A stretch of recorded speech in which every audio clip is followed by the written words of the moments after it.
নিরামিষ ব্রোকলির রেসিপি, যেটা মাছ মাংসের স্বাদকেও হার মানাবে এই নিরামিষ ব্রোকলির রেসিপি। তো রেসিপিটা শেষ পর্যন্ত দেখার জন্য আপনাদের কাছে অনুরোধ রইল, রেসিপিটা ভালো লাগলে লাইক শেয়ার কমেন্ট অবশ্যই করবেন, চ্যানেলটা সাবস্ক্রাইব করে পাশে থাকবেন। ব্রোকলি একবার এইভাবে পদ্ধতিতে বানিয়ে দেখুন, দারুণ লাগে খেতে। চলুন রেসিপিটা শুরু করা যাক। তো এর জন্য আমি এখানে দুটো ব্রোকলি নিয়ে নিয়েছি। এই ব্রোকলিগুলোকে এবার সাইজ মতো কেটে নেব, একটু বড় বড় করেই সাইজ করে কাটবো।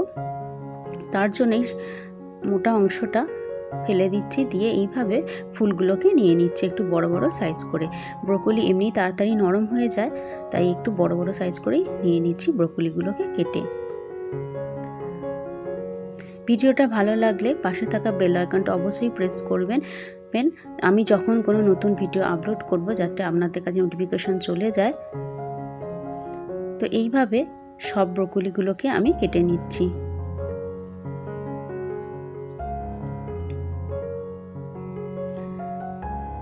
তো এইভাবে আমার সব ব্রোকলিগুলোকে কাটা হয়ে গেছে। এবার এই ব্রোকলিগুলোকে আমি একটা বাটির মধ্যে গরম জল নিয়ে নিয়েছি। গরম জলের মধ্যে ব্রোকলিগুলোকে আমি কিছুক্ষণের জন্য ভিজিয়ে রাখবো, ফোটাবো না। ফুটন্ত গরম জলের মধ্যে ব্রোকলিগুলোকে 5-7 মিনিটের জন্য একটু ভিজিয়ে রাখবো।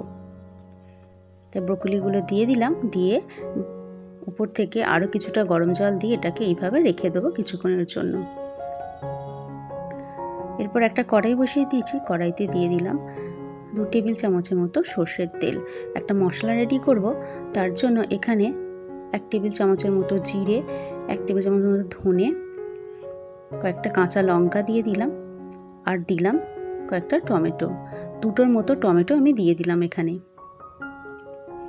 এই মশলাগুলোকে ভালো করে ভেজে নেব যাতে টমেটোটা একদম নরম হয়ে যায়। তো ততক্ষণ ভাজতে থাকবো যতক্ষণ না এর মধ্যে টমেটোটা একদম নরম হয়ে যায়। যখন টমেটোটা নরম হয়ে যাবে তখন এই মশলাটা তুলে নেব। টমেটোটা একদম নরম হয়ে গেছে, এর থেকে বেশি আর ভাজবো না। এবার এই মশলাটাকে একটা বাটির মধ্যে তুলে নেব। তো একটা বাটির মধ্যে তুলে নিচ্ছি। তুলে নিয়ে এই মশলাটাকে একটা মিক্সি জারের মধ্যে দিয়ে দেবো, দিয়ে একটা স্মুথ পেস্ট বানিয়ে নেব।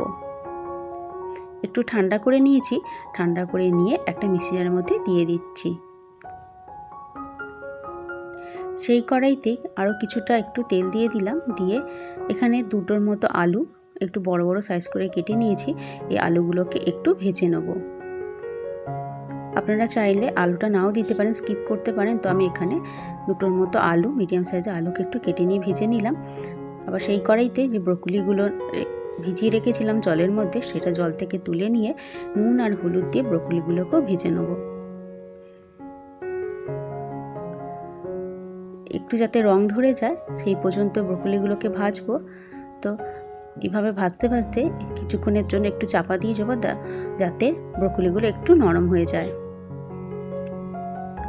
5-7 মিনিটের মতো একটু চাপা দিয়ে রেখেছিলাম। তো ব্রোকলিগুলো নরম হয়ে গেছে, ব্রোকলির মধ্যে সুন্দর রং চলে এসেছে।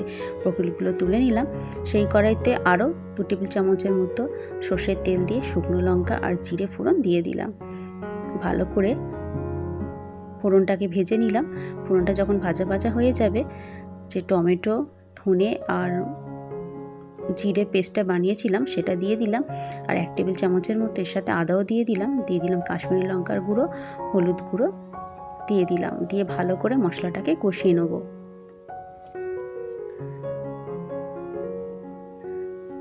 গ্যাসের ফ্লেমটা হাই করে রেখে মশলাটাকে কষিয়ে নিয়েছি ভালো করে। তো মশলাটা আমার কষানো হয়ে গেছে, 7 মিনিটের মতো কষিয়ে নিয়েছি। কষিয়ে নিয়ে ব্রোকলিটা আর আলুটা দুটোই দিয়ে দেবো এবার। দিয়ে এই ব্রোকলি আর আলুর সাথে ভালো করে এই মশলাটাকেও ভালো করে এবার কষিয়ে নেব। আর একটা উপকরণ দেবো, যেটা দিলে এই ব্রোকলির তরকারিটা স্বাদ আর গন্ধে আরও সুন্দর হয়ে যাবে। আন্দাজ মতো নুন দিয়ে দিলাম, নুন দিয়ে ভালো করে মিশিয়ে নেব। ভালো করে মিশিয়ে নিয়ে এটাকে এবার কিছুক্ষণের জন্য দিয়ে দেবো।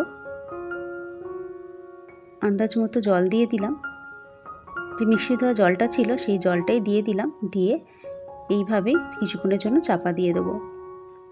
তারপরে মশলাটা তৈরি করব। এখানে গরম মশলা নিয়ে নিয়েছি, 2টো ছোটো এলাচ, 10টার মতো গোলমরিচ আর একটু দারচিনি আর 1 টেবিল চামচের মতো এখানে গোবিন্দভোগ চাল নিয়ে নিয়েছি। এটাকে একটু তাওয়ার মধ্যে, তড়কা প্যানের মধ্যে ভালো করে ভেজে নিচ্ছি। বেশি ভাজবো না, খুব কমই ভাজবো, বেশি ভাজলে চালটা পুড়ে যাবে। হালকা একটু ভেজে নেব, ভেজে নিলেই এটা রেডি হয়ে যাবে। এটা যখন একটু ঠান্ডা হয়ে যাবে তখন মিক্সি জারের মধ্যে দিয়ে এটাকে একটু গুঁড়ো করে নেব। পেস্ট বানাবো না, খালি হালকা গুঁড়ো করব। তো আস্তে আস্তে চালটা একটু কালারটা চেঞ্জ হচ্ছে, তো গ্যাসটা বন্ধ করে দিলাম, দিয়ে এবার এটাকে সঙ্গে সঙ্গে নামিয়ে নেবো, নাহলে এই চালটা পুড়ে যাবে, পুড়ে গিয়ে রঙটা অন্যরকম হয়ে যাবে আর চালের যে গন্ধ থাকে গোবিন্দভোগ চালের সেটাও চলে যাবে। এইদিকে ব্রোকলি আর আলু সেদ্ধ করতে বসিয়েছিলাম, সেটা সেদ্ধ হয়ে গেছে ভালো মতো। আর যেটা বানিয়েছিলাম গোবিন্দভোগ চালের গুঁড়োটা, সেটা গুঁড়ো করেছি মিক্সির মধ্যে, সেটা সবটা দিয়ে দিলাম, দিয়ে ভালো করে মিশিয়ে নেবো। নিয়ে এবার ভালো করে ফুটিয়ে নেবো, আরও 7-8 মিনিটের মতো ওটাকে ফুটিয়ে নেবো। ফুটিয়ে নিলে অসম্ভব সুন্দর হয় এই মশলাটা দিলে। স্ট্যান্ডিং টাইমে রেখে দিয়ে এটাকে এবার সার্ভ করব। কিছুক্ষণের জন্য এটাকে চাপা দিয়ে দেবো, যাতে মশলা পুরো গন্ধটা এর মধ্যে অ্যাবজর্ব হয়ে যায়। কিছুক্ষণ চাপা দিয়ে রেখে তারপর এটাকে একটু খুলবো। তো আপনারা চাইলে এই ঝোলের পরিমাণটা কমও করতে পারেন, বেশিও করতে পারেন। তো আমি একটু বেশিই রেখেছি ঝোলটা, আন্দাজ মতো একটু চিনি দিয়ে দিলাম স্বাদটা ব্যালেন্স করার জন্য। দিয়ে ভালো করে মিশিয়ে নিয়ে এবার এটাকে স্ট্যান্ডিং টাইমে রেখে দিয়ে এবার সার্ভ করব। তো রেডি হয়ে গেল আমাদের নিরামিষ ব্রোকলির রেসিপি, যা মাছ মাংসের স্বাদকেও হার মানাবে। রেসিপিটা কেমন লাগলো অবশ্যই কমেন্ট করে জানাবেন। ভালো লাগলে লাইক, শেয়ার, কমেন্ট, চ্যানেলটা সাবস্ক্রাইব করে পাশে থাকবেন। ভিডিওটা দেখার জন্য অসংখ্য ধন্যবাদ।